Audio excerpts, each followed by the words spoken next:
Now, of course, you're going to want to draw an awful lot more shapes than just that simple rectangle. Let's start exploring the flyout from the rectangle tool. First thing we're going to do is make a rounded rectangle. Just click and drag. And this is the preset for this tool.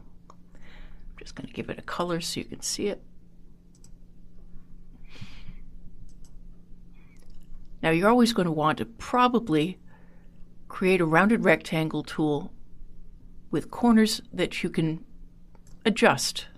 So what you're going to do for that is just make the simple rectangle, go to the Effects menu at the very top, drag down to Stylize, to Round Corners.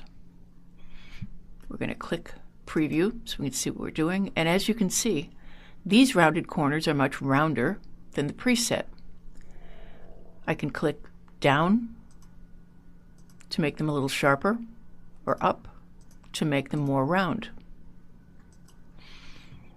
And if I want to go in and play with those corners a little bit more, as you can see right now, it's not very editable.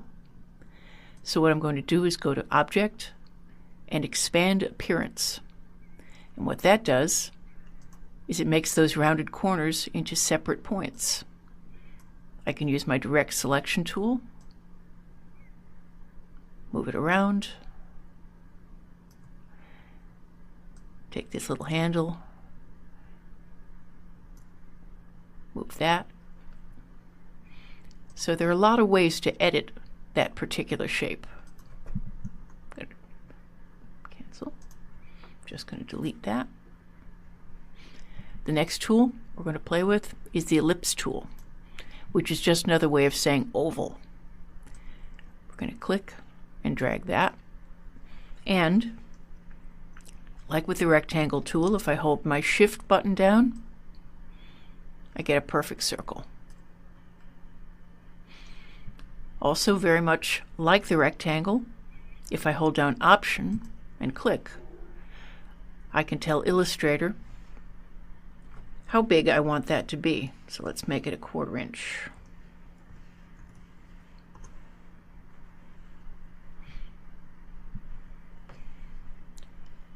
Start that over for the ellipse.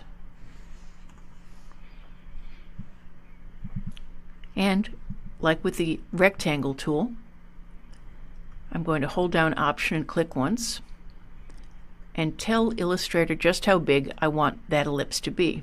So let's make it 2 inches wide and 1 inch high. And hit an OK. That way it will fit into whatever space it needs to.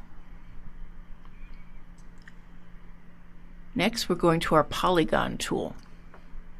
And if I click and drag with this, I'll get the preset, which is 6 sides. It will also pick up whatever dimensions and sides count that your last polygon was that you made. So, once again, if I want to change the number of sides on that polygon, I'm going to hold down Option, click once, and let's say I want it to be 10-sided. I'm going to do that, hit an OK. We've got a 10-sided polygon.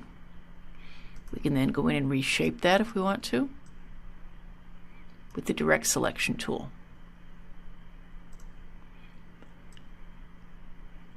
Finally, we're going to use our Star tool, which is useful for a lot more than just stars.